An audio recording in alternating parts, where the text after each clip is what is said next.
You're listening to the AZREIA Show. If you're looking for quality real estate investing information that you can trust, you've found it.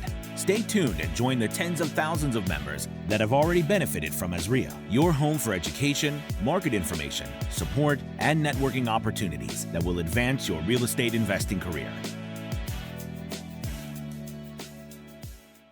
Hello and welcome to the AZREIA Show. This is your weekly dose of real talk, real deals, and real estate success in Arizona. Ooh, new one, Marcus. Today's episode we'll discuss, it's Halloween. We're going to talk about fear, right? The fear of market trends, fear of getting started, fear of, losing money, fear, and how you can overcome that and how you can get over it. So, and we're going to tell a couple stories. Yeah. We got a couple of scary stories to share with you. So, Mike, what would you say, man, kind of in this market right now, what are some of the things that you may be, I don't want to say you're afraid of, but you're kind of making sure that you really be aware of? Well, I think the biggest one in our Arizona, Phoenix market, all over, is where's the market, right? Like we're a buyer's market. It's actually been teetering from balanced to buyers. Mm-hmm. However, just around this time of this episode, Tina had put out the Crawford Report, and actually out of 18 cities, 18 used to be 17. Now 18 cities. And Marcus will explain. So I think it was 7 of the cities are seller markets, 4 of them are balanced, and 7 are buyers. Right? So you really got to pay attention to the market update and what's going on in the market so you understand this. Because so if you're fair of the market, you could look at our data that we share at the monthly meeting and maybe move to the seller markets, right? Mm-hmm. You get, it's important. So, I think people are nervous because it's a buyer's market. Yeah. And the reason why we say 18 cities versus 17 cities now is because where I live, Santan Valley, was recently incorporated to a city. So, shout out to my East Valley people, AZREIA 7 guys. Yeah. Thank you for being supporters. So well, real quick. So it was Santan Valley, which was Queen Creek. Was Queen Creek in there, or is Queen Creek its own city? Queen Creek is its own city. So Santan was part of like Maricopa County, or some level, right? Part of it, right? Because part of Santan Valley is in Pinal County, part is in Maricopa County. So now Santan Valley was unincorporated, so it would always use Maricopa and Pinal County resources, so police department, fire department, things like that. Now it's its own city, and the new mayor is a family member of Schnepp Farms. I can't remember his name, David Schnepp or something like that. So now the government is giving, or supposed to be doing, a $47 million infrastructure bill every year for the next 5 years to help Santan Valley start getting incorporated with roads and infrastructure and everything like that. That's amazing because I haven't read too much on it, but I also heard, I think one of the reasons they did this is because they didn't feel that the county was giving them as much resources as other parts of their county. Well, and a lot of the tax bases, because a lot of the people live in Pinal County, like myself, and a lot of the tax revenue was going to Maricopa County because everyone would go to Queen Creek to shop because it was right there. But Queen Creek is Maricopa, Santan Valley is Pinal. So Pinal County was losing tax revenue. Got it. So now, for everyone listening, there's a lot of new builds out there. I think one of our members, Will, he had recently bought a new build out there, got an awesome rate, better than the banks in the market rate. He's got incentives and upgrades and all that, and he's actually cash flowing or very close to, or not. I don't know his numbers, but I know he's cash flowing. It might not be like the big chunk, but it's a long-term play for him. He has a good tenant in there. It's a brand new house. There's going to be less maintenance. So I would only imagine it's a good time to go. It's in the buyer's market area, right? So with this extra investment going into this city, I think it's only going to get better, and it's already been growing. Yeah, and we don't like to always base our numbers based on appreciation, but when you go from unincorporated to incorporated, yes, the tax base may go up a little bit, but that appreciation is going to go up, a whole heck of a lot also, because now you have that stable infrastructure. So, awesome. But that wasn't the topic of this podcast. But it was a great learning lesson. Like you heard it here first, Right. So that's part of the AZREIA Show. We represent everything in Arizona, Phoenix area, Tucson, northern Arizona. I think that was important. Yeah. But that's part of, if you want to be good in the market and not be fearful, right? Yeah. You got to educate yourself. You got to educate yourself, and you got to be willing to take that risk, right? Yeah. And that's something that a lot of people stand on the sidelines. When we talk to a lot of people, how come you're not investing currently? How come you're not doing? Oh, I'm just waiting on the sidelines for interest rates to go down. I'm waiting on the sidelines so we'll know what's going to happen with tariffs. I'm waiting on the sideline, because Y2K, for all of you younger people. Yeah, they weren't even born yet. Y2K is, but all of that kind of stuff. So you can't be fearful. You have to take the risk, and you have to get out there. I was looking yesterday.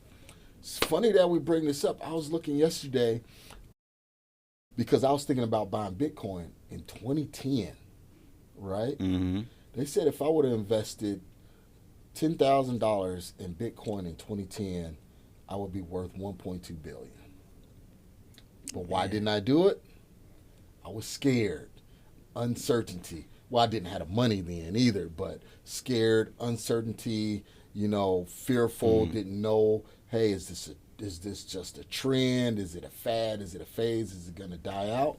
But yeah, if I would have invested 10 grand in, 1.2 billion, if I would have invested, I think it was $1,000, it was like, I can't remember that number, but I know it was like 17 million, something like that. And obviously, Marcus and I do multiple podcasts, so we're always referencing, like we were talking about in the other episode, right? He's like, you just got to do it. Yeah, you're going to lose your butt here and there. But if you're risking enough and you're going out and taking more action, you're going to be in more good deals than bad deals. Yep. You'd been a billionaire, dude. I know, right? But now you're, ironically, sitting here on a podcast with Mike. I love it. Let me finish that. On Halloween, ironically, with an orange hoodie on. There you go. You're looking like a pumpkin, right? I wasn't gonna say it. Thank you for saying it. Okay. There you go. As you guys can see, we love to have fun, man. Me and Mike really get along with each other. So okay. That was a little fear of the market, So tell us, obviously, I don't know how scary our stories can get in real estate, but something that happened to you, maybe a story you can share that may have been somewhat scary or is scary in real estate. So I remember, this was probably 3 years ago. I was working on a deal in Chicago. It was a small multifamily duplex. And we had the property locked up, and we were wholesaling it. I wasn't taking it down because it just needed absolutely too much work. And my acquisition manager / partner talked with the guy. This was the person that was in the house, like family member / tenant. Was talking with the guy, allowed us to come in, everything like that. Got everything locked up with the seller, and it was the day before closing. And we were like, hey, did the family member or the tenant move out, everything like that? And he was like, hey, last I know, he was moving stuff out and got everything out. I haven't heard from him in a couple of days, right? So it's like, that's weird, Mm-hmm. And the buyer's like, yeah, we're ready to close. So my acquisition guy went by there, just to do a courtesy check to see what was going on. We had a lockbox on the property and went in, and the guy was dead. Oh, man. Like, freshly dead, too. Mm-hmm. Like, my acquisition manager had to call an ambulance, and everything for this guy. So it wasn't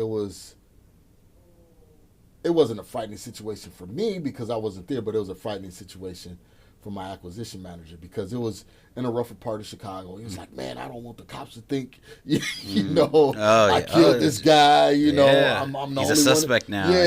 Now I'm a suspect, So it was a unique situation that was slightly scary. So was he like, do you know how he died or what happened?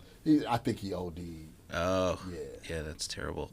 Wow. So What would you do? But the funny thing about it is, well, not funny, but my acquisition manager, he didn't, you know, he wasn't always above board, so he was from the street, so he had like criminal stuff on his background, selling drugs, stuff like that. So he was like, man, I don't want them to think that it was a bad drug deal going wrong or I sold them the wrong stuff. You know, so he was like, I'm never going back there. Yeah, man. That sucks. Yeah. Wow.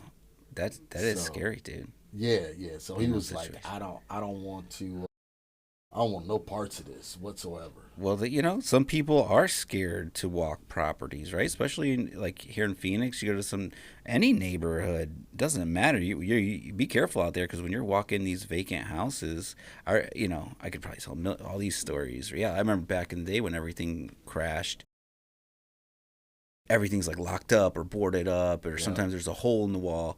Like people would pop their heads in the wall. Like, you know what I mean? You never know who would be inside, right? Like, every time we see like someone trying to break in, like so we can get in. You know, it's not like that anymore. You notice that? Well, it's not a lot of abandoned houses. I know anymore. That used to be fun. Because I remember when I went in Maryville, and it was just like needles everywhere, and you could tell it was like people were just sitting there. You know, they had a bucket in the corner where they was taking a crap and stuff like that. I remember a bunch of those. The Home Depot buckets. Yeah. And that was before I had, you know, my firearm, so I'm going in there with just a police flashlight. And I'm like, yeah, you kind of got used to it. It's so crazy. Dom reminded me of one that we went to. I totally forgot. Over on 35th Ave, there's this corner, these big apartments. They've always not been ran that well. But anyways, this was years ago, and I met this guy. He had a bunch of them in there, and he said, "Hey, meet me there. I don't have the keys. Whatever. We'll go to the leasing office. They'll get us in and walk us around." So, gave us the keys. Went to the leasing office. Gave us the keys. So we start going to watch. We walked through them, right? And so we went to 2 or 3 of them, or whatever it was, in and out, and then we get back to the leasing office, and this guy runs in. Oh my God! Someone just broke into my apartment. Right? He's like, I hid in the closet and I had my knife with me. You know what I mean? It was like, we're like, what unit are you in? Right. It was one of the units we just walked through. So the communication, the whatever, the roommate or whatever didn't tell the other roommate that we were coming through.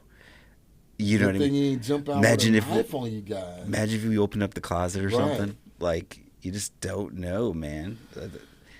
I was thinking about it. I was like, I can't believe I forgot about that one. Yeah, you could have been. Yeah. I've had a few of those bump-ins where people are just, you just don't know who's in these houses, man. Know. All right, cool, man. So another fear of losing money. I think that's probably the biggest challenge that a lot of investors face, right? Because, any level.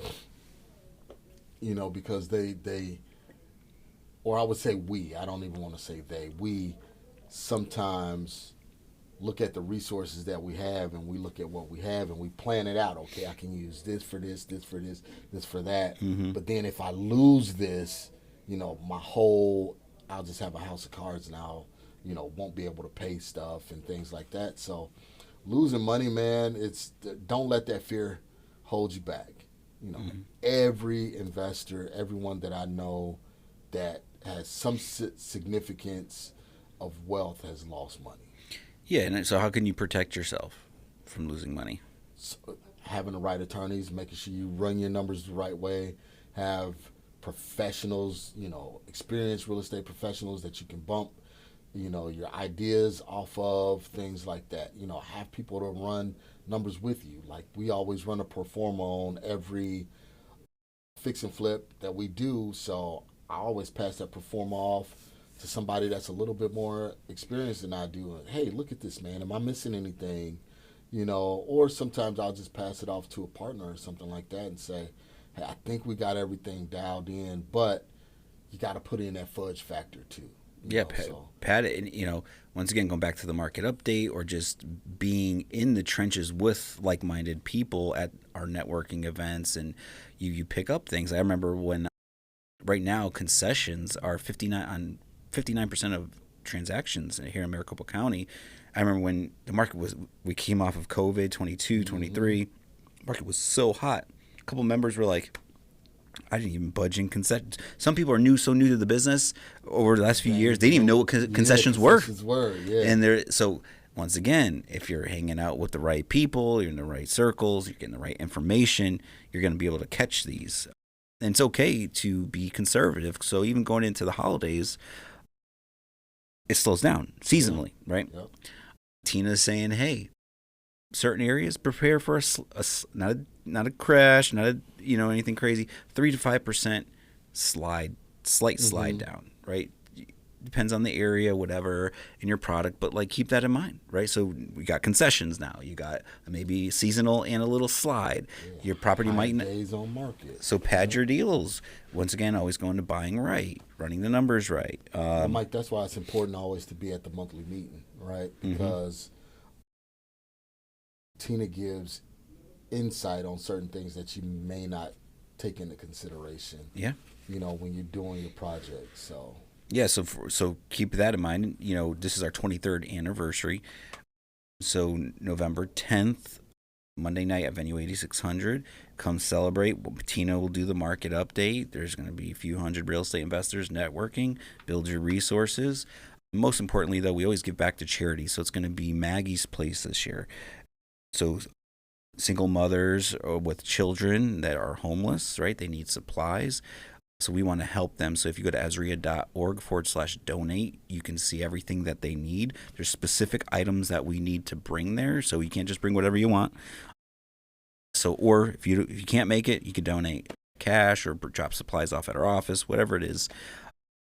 But come help out, and all our business associates, which are your real estate investing service providers, they're buying a bunch of Suns tickets, Cardinals tickets, maybe a TV. We have a bunch of prizes. So everything the more you bring, the more raffle tickets you get. So we're gonna have a good time. So November 10th, come hang out with us. Yeah, come hang out.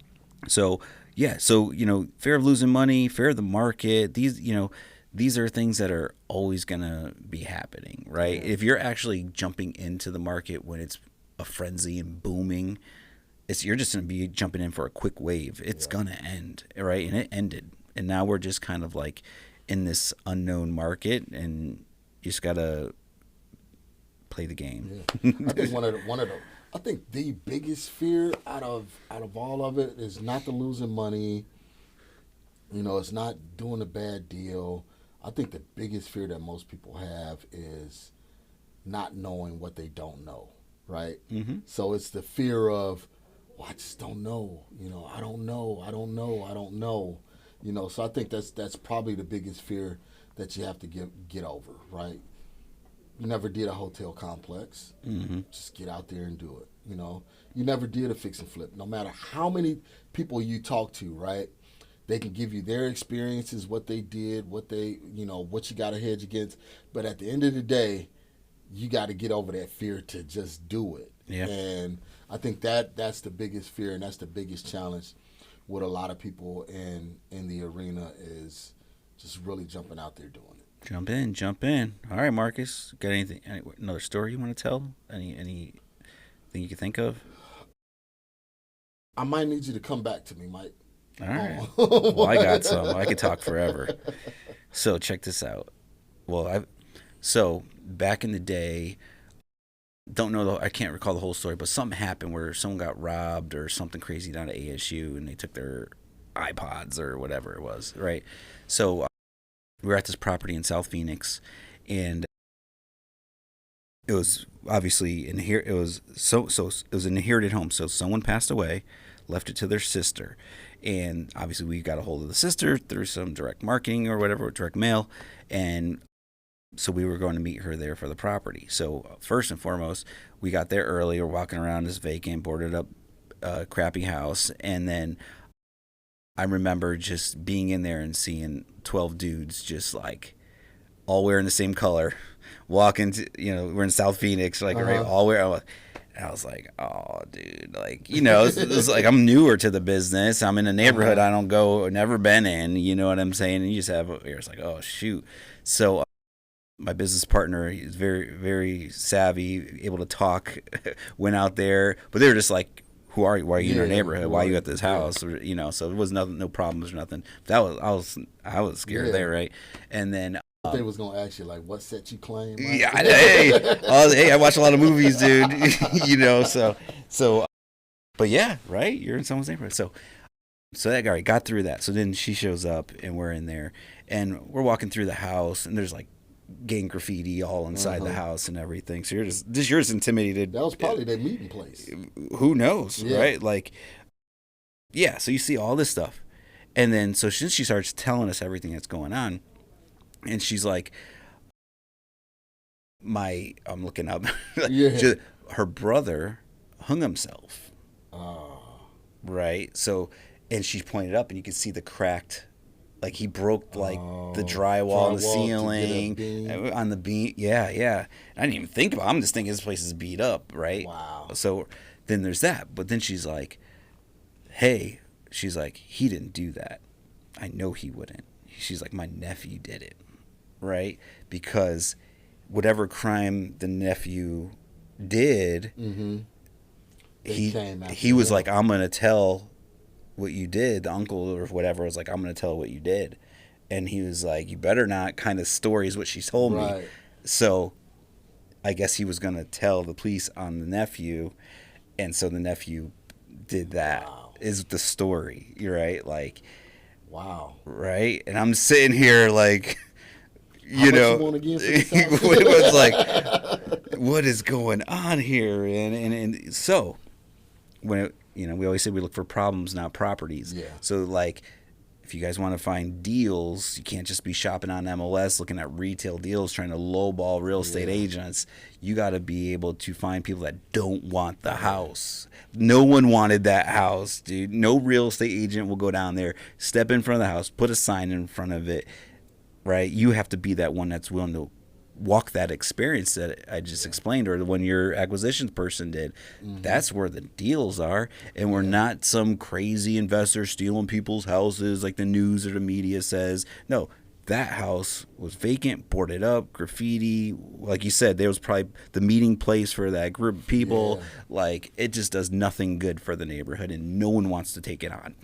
We'll revitalize the neighborhood. And like you said, normally these are the houses that the owners just gave up on, right? And we're actually bringing appreciation of value back to the neighborhood. You know, 100%.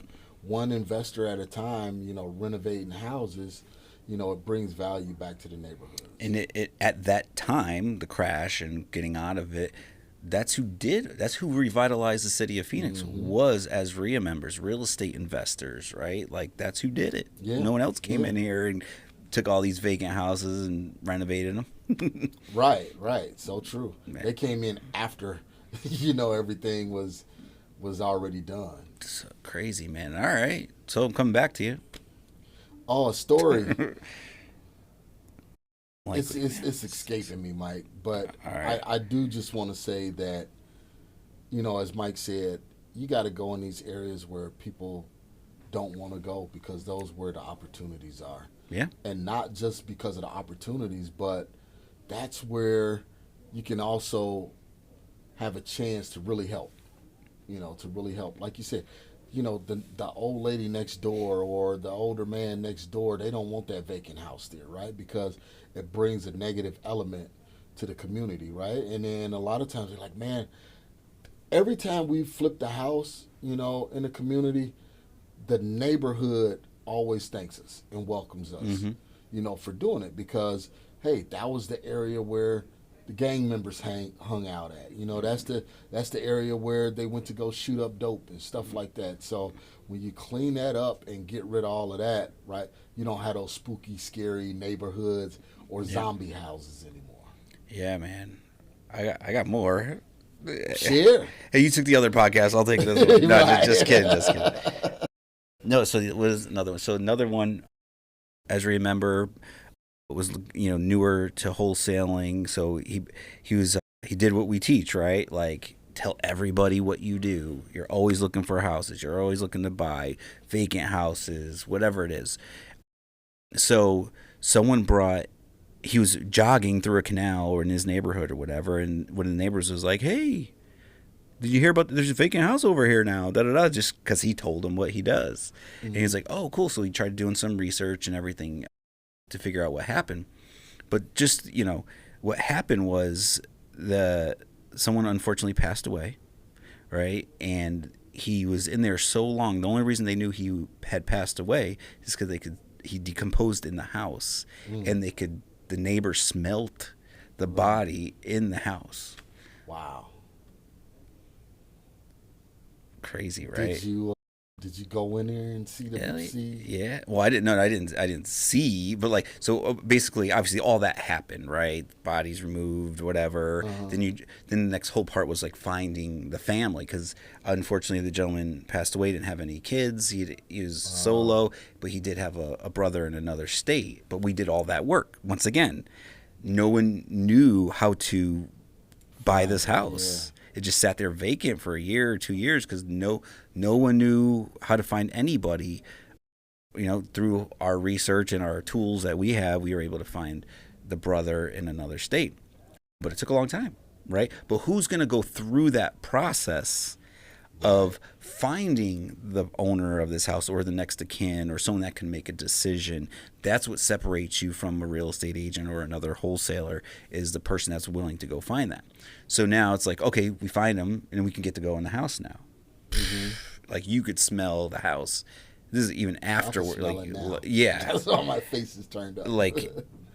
You go through the door, you get this boom. So crazy thing is, we let the brother know and wanted to purchase it, but he wanted to go through an agent because he was like, who are these guys, right? You know what I mean? So he sent 3 agents over there, and not one of them was even willing to walk in the house. Missed opportunity, right?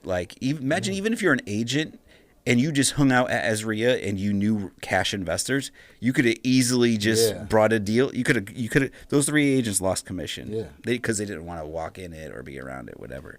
So hey, either way, they're looking for the nice, pretty houses. Yeah, for sale. Do the opposite of what everybody wants, right? So it's what kills me with that. So speaking about the agent part, and again, full disclosure, I am licensed. What kills me is that. Right, that agent could have went there, said, oh, wow, this house is too rough. I can't do anything with it. But I know Mike, right? Yeah. Hey, Mike, I got this opportunity, over here, wherever it is. Here's the deal, right? And you say, oh, okay, great. I'll fix it up. I'll flip it. Guess who that investor is going to call to list that property? Yeah. More than likely, it's going to be the agent that brought him the deal. Right? So as an agent, you always got to think outside of the box. You got to think, how can I help? How can I be a resource? So on the back end, I can really, really help my investors or my clients. Yeah. And Dom is very good at that. Yeah, she is. Very good at that. She is good.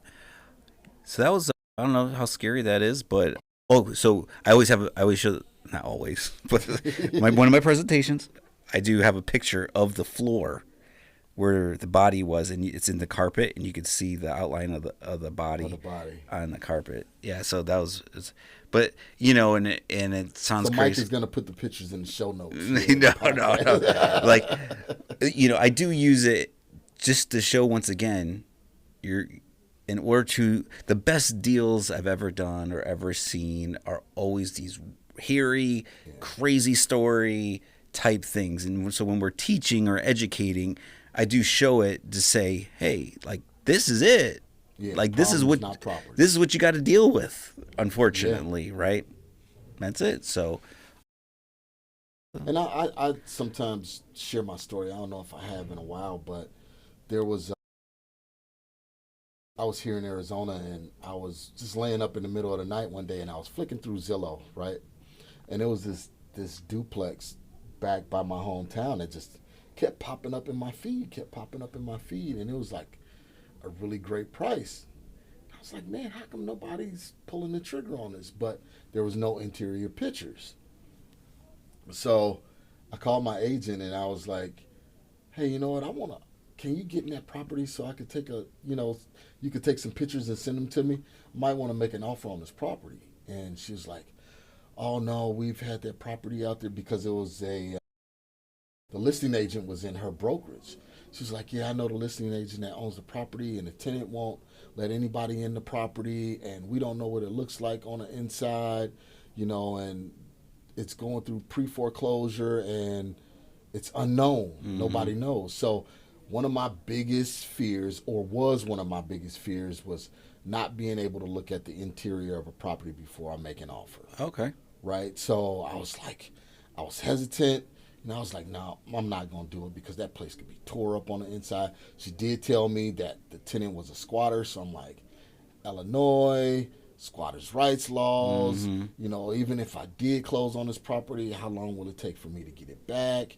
Everything like that. So I was just, in my mind, just making up all of these negative reasons why not to do the deal. So one day I said, you know what, to hell with it.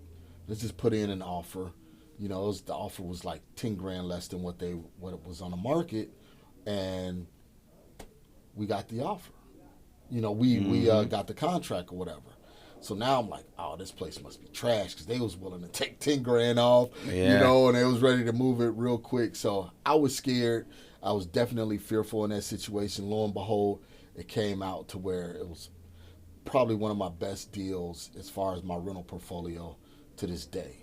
Went up to the door. The tenant was nice.